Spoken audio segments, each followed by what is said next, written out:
After living in London all their working lives, the prospect of moving out into Kent was a dream come true for Tilly and Charlie Gregory, but their dream has turned sour.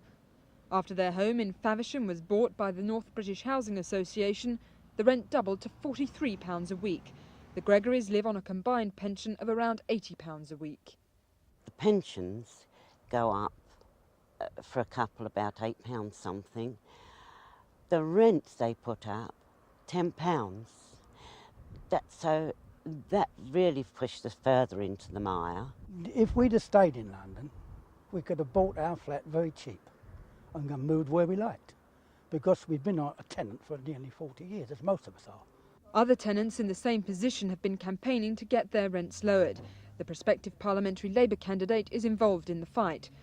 Now the Association of London Authorities is calling for all the homes nationwide to be returned to the control of a nominated London council. If they were tenants of a London council, then they would be getting the same sort of subsidy, the same sort of housing subsidy that the government allocates to other council tenants. And so if I compare a one-bedroom flat in the shelter block just up the road, their rent is about £27 a week.